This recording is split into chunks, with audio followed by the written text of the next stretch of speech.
Sun Risers హైదరాబాద్కి ఒక చాలా పెద్ద హెడ్ఏక్ ఉంది. ఆ హెడ్ఏక్ ఏంటి అంటే టీమ్ సెలెక్షన్. మనం ప్రాక్టీస్ మ్యాచెస్ 2 కూడా చూసాం. మీరు చూడకపోయి ఉంటే ఈ వీడియోలో నేను క్లియర్గా ఎక్స్ప్లెయిన్ చేస్తాను. ఏ ప్లేయర్ పర్ఫామ్ చేశారు, ఏ ప్లేయర్ పర్ఫామ్ చేయలేదు, ఏ 11 ఆడిపించవచ్చు. మీ ఒపీనియన్ కూడా నాకు చాలా ఇంపార్టెంట్ ఈ వీడియోలో. ఎందుకంటే కమెంట్స్లో మీరు చెప్పండి ఎవరిని ఆడిపించాలి. ఎందుకంటే ఇద్దరు ప్లేయర్ మధ్యలో బహుశా ఒక ప్లేయర్నే తీసుకుంటారు. ఆ ఇద్దరు ఎవరో కూడా మాట్లాడతాను ఈ వీడియోలో.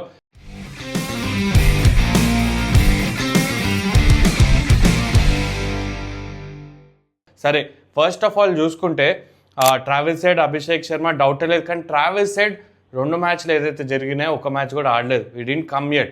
మరి ట్రావిస్ హెడ్ మ్యాచ్ ప్రాక్టీస్ ఎంత ఇంపార్టెంట్. ఎందుకంటే చూసుకుంటే వరల్డ్ కప్లో కూడా పెద్ద ఫామ్లో లేడు ట్రావిస్ హెడ్. మరి going in to the IPL అసలు మ్యాచ్ కూడా ఆడకుండా లాస్ట్ 20-25 డేస్లో మరి తను ఎలా ఆడతాడు, గ్రూప్లోకి వస్తాడా లేదా, స్టార్ట్ అందిస్తాడా లేదా. ఎందుకంటే నేను ఒక ఇంపార్టెంట్ స్టార్ట్ కూడా చెప్తాను లేటర్ ఇన్ ద వీడియోలో. ఒక స్టార్ట్ కూడా చెప్తాను, చాలా కీలకమైన స్టార్ట్ అది. బట్ ట్రావిస్ హెడ్ ఆ మ్యాచ్ ఆడలేదు. అభిషేక్ శర్మ 2 మ్యాచ్లు ఆడాడు. దాంట్లో ఒక 4-5 సార్లు బ్యాటింగ్ ఆడుంటాడు. ఒక ఇన్నింగ్స్లో మాత్రం 90 ఆడ్ ఏమో స్కోర్ చేశాడు. మిగతా 3-4 సార్లు త్వరగానే అవుట్ అయిపోయాడు.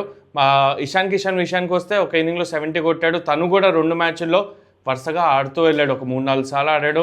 మిగతా ఇన్నింగ్స్లో పెద్దగా ఏం రన్ స్కోర్ చేయలేదు. బట్ వాళ్ళిద్దరి గురించి అయితే నాకు అంత పెద్ద వరీ ఏం లేదు ఆనెస్ట్గా మాట్లాడాలనుకుంటే. ఎందుకంటే చూసుకుంటే ఇషాన్ కిషన్ చాలా అద్భుతమైన ఫామ్లో ఉన్నాడు. అండ్ అభిషేక్ శర్మ కూడా తను తగులుకున్నాడా వరల్డ్ కప్ ఫైనల్లో ఎలా అయితే రన్ స్కోర్ చేశాడో తను స్కోర్ చేస్తాడు. అది పెద్ద ప్రాబ్లం ఏం కాదు. కానీ ఇంట్రెస్టింగ్ విషయం నేను చెప్తాను ఏంటి అంటే, రీసెంట్ టైంలోనే నేను నితీష్తో మాట్లాడడం జరిగింది. తన బౌలింగ్ గురించి మాట్లాడడం జరిగింది. ఏం ఇంప్రూవ్ చేస్తున్నావు నీ బౌలింగ్లో. ఎందుకంటే తను నాకు చెప్పడం ఏంటంటే, ఇన్ఫ్యాక్ట్ నితీష్, నేను ఇంకా కౌశిక్ కలిసి ఒక పాడ్కాస్ట్ కూడా చేసాం, which will be release soon. IPL కన్నా ముందే రిలీజ్ అయిపోతుంది. నేను మాట్లాడుతూ మాటల్లో అడిగా బౌలింగ్ ఎలా వేస్తున్నావు. ఎందుకంటే హీ ఆల్సో ఫీల్స్ బౌలింగ్ ఒకవేళ బెటర్గా వేస్తే ఇండియన్ టీంలో మళ్ళీ కంబ్యాక్ చేసే T20 ఫార్మాట్లో చేసే ఛాన్స్ ఎక్కువగా ఉంటుందని తను కూడా ఫీల్ అవుతున్నాడు.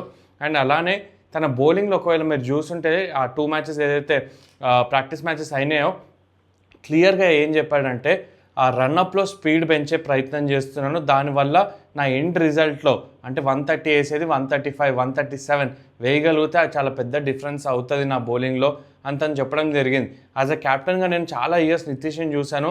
తను ఎప్పుడు కూడా న్యూ బాల్ బౌలర్. ఎందుకంటే తను స్వింగ్ చేయగలుగుతాడు. మీరు ప్రాక్టీస్ మ్యాచ్లో ఇషాన్ కిషన్ వేసిన ఓవర్ చూసుకుంటే మేడిన్ ఓవర్ వేసాడు, ఒక క్యాచ్ డ్రాప్ అయింది. దాంట్లో ఎందుకు వేయగలిగాడు ఆ మేడిన్ ఓవర్ అంటే ఇషాన్ కిషన్కి, ఎస్పెషలీ బ్యాటర్ లైక్ ఇషాన్ తనకి స్ట్రైట్గా వచ్చిందా స్ట్రైట్గా కొడతాడు 4 or 6. బాల్ మూవ్ అవుతుంటే అక్కడ కొంచెం స్ట్రగుల్ అవుతాడు. అండ్ నితీష్ చేసింది ఏంటంటే బాల్ బయట వైపు తీసుకెళ్ళాడు ఇషాన్ కిషన్కి. అక్కడ తను బీట్ అయ్యాడు, కొట్టే ప్రయత్నం చేశాడు, బీట్ అయ్యాడు. ఒక టాప్ ఏజ్ అయింది, అది క్యాచ్ డ్రాప్ అయింది. కానీ నితీష్ దగ్గర ఉన్న స్ట్రెంగ్త్ ఏంటి అంటే బాల్ స్వింగ్ చేయగలుగుతాడు, 2 వైపులు స్వింగ్ చేయగలుగుతాడు. కాబట్టి మీరు ఈసారి చూడండి నితీష్ని పవర్ ప్లేలో ఎక్కువ వాడతాడు ఇషాన్ కిషన్ కూడా. అండ్ పవర్ ప్లే అది కూడా మొదటి ఓవర్ వాడినా కూడా దాంట్లో ఏ ఆశ్చర్యం లేదు. అండ్ ఈ should be used in the power play, especially with the new ball. ఇంతకుముందు భువనేశ్వర్ కుమార్ ఎట్లయితే స్వింగ్ చేసి సన్ రైజర్స్ హైదరాబాద్కి ఆ వికెట్స్ అందించాడో, నితీష్ కూడా యార్డ్ ఆఫ్ పేస్ పెంచితే definitely with the new ball ఆ స్వింగ్ చేసి చాలామంది బ్యాటర్స్ని ట్రబుల్ చేసే అవకాశం ఉంది. విచ్ ఐఎమ్ హోపింగ్ ఈ ఐపీఎల్లో తను న్యూ బాల్ ఇవ్వాలి. తనకు కూడా ఒక పాయింట్ ప్రూవ్ చేసుకునే అవకాశం. ఎందుకంటే చూస్తే లాస్ట్ సీజన్ అంత గొప్పగా అవ్వలేదు నితీష్కి విత్ ద బాల్. తను ఇనీషియల్గా బౌలింగ్ వేయలేదు సీజన్లో. దాని తర్వాత కొంచెం బౌలింగ్ వేసినప్పుడు కూడా అంత ఎఫెక్టివ్గా లేదు, ఓల్డ్ బాల్తో ఎక్కువ వేశాడు. I think is a new ball bowler, genuine new ball bowler. ఆ కొంచెం యార్డ్ ఆఫ్ పేస్ యాడ్ అయింది, యాక్షన్లో కొంచెం మార్పులు చేసుకున్నాడు. So I definitely feel this is the year where bowling కూడా తను మెరుగుపరుచుకోవాలి. బ్యాటింగ్లో తన రోల్ కొంచెం చేంజ్ అయింది, మనం క్లియర్గా కనిపిస్తుంది. క్లాసెన్ నెంబర్ 4 వచ్చినప్పుడు లాస్ట్ సీజన్లో ఒక సెంచరీ స్కోర్ చేశాడు. లియామ్ లివింగ్స్టన్ రీసెంట్గా ఒక ఇంటర్వ్యూ చూస్తే తను చెప్పడం జరిగింది, దాంట్లో ఇంటర్వ్యూలో నన్ను బ్రెండన్ మెక్కలం ఇంకా హ్యారీ బ్రూక్ అసలు సరిగ్గా వాడుకోలేదు, నన్ను నెంబర్ 7 పంపించారు, I'm better batter than that. నేను విన్నది ఏంటి అంటే లియామ్ లివింగ్స్టన్ నెంబర్ 5 ఆడాలనుకుంటున్నాడు సన్ రైజర్స్ హైదరాబాద్ టీంలో. ఎందుకంటే అప్పుడు ఫారెన్ ప్లేయర్స్ కూడా ఇంజూర్ అయ్యారు. ఇషాన్ మలింగా మీకు చెప్పడం మర్చిపోయాను, తన లేటెస్ట్ న్యూస్ ఏంటంటే తన్ని ఫిట్ అని అక్కడ చెప్పడం జరిగిందంటే NOC ఇవ్వడం జరిగిందంట మరి శ్రీలంకకి. తను చూద్దాం ఎప్పుడు కల్లా వస్తాడు, ఎంత ఫిట్నెస్లో ఉంటాడో, that's a different story. But Liam Livingstone number 5 ఆడే అవకాశాలు ఎక్కువగా ఉంటాయి. మరి ద ఆల్ ఇంపార్టెంట్ క్వశ్చన్ నేను అడగాలి ఏమనుకుంటున్నానంటే సలీల్ అరోరానా అనికేత. ఎందుకంటే మీరు బ్యాటింగ్ లైనప్ చూసుకుంటే Travis Head, Abhishek Sharma, Ishan Kishan, Klaasen, Liam Livingstone. ఆ 5 కన్ఫర్మ్గా ఆడతారు, దాంట్లో డౌటే లేదు. నంబర్ 6లో ఒకవేళ ఎన్కేఆర్ అనుకున్నా కూడా నంబర్ 7లో ఎవరు ఆడాలి? అనికేత, సలీలా. నార్మల్గా సలీల్ అరోరా చాలా మంచి ఫామ్లో ఉన్నాడు. ప్రాక్టీస్ మ్యాచెస్లో కూడా చూసుకుంటే 5 బాల్లో 5 సిక్స్లు కొట్టాడు ఒకసారి. ఆ మ్యాచ్లోనే రెండో ఇన్నింగ్ ఇచ్చాడు, దాంట్లో కూడా ఒక హాఫ్ సెంచరీ ఏమో కొట్టాడు. దాని తర్వాత సెకండ్ మ్యాచ్లో 83 ఆఫ్ సమ్ 33-34 బాల్స్లో కొట్టాడు. So is an extraordinary form. కానీ నార్మల్గా పంజాబ్కి కూడా తన నంబర్ 5, నంబర్ 6 ఆ టైప్లో ఆడతాడు. Aniket is a pure finisher. ఈ లాస్ట్ సీజన్ కూడా ఇంపార్టెంట్ క్యామియోస్ ఆడడం చూసాము, ఢిల్లీ అగేన్స్ట్ ఒక మంచి నాక్ ఆడడం చూసాము. సో ఐ థింక్ అనికేత్ని ఆడిపిస్తారేమో నాకు అనిపిస్తుంది.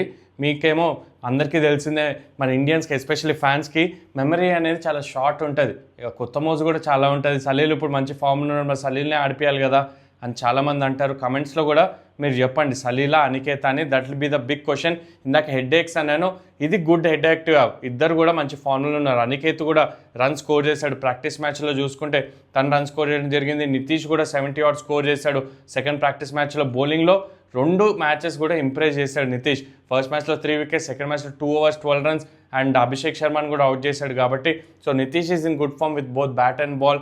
And class and run score చేయలేదు. అభిషేక్ శర్మ ఒక 90 స్కోర్ చేశాడు. ఇషాన్ కిషన్ ఒక 70 ఏమో స్కోర్ చేశాడు.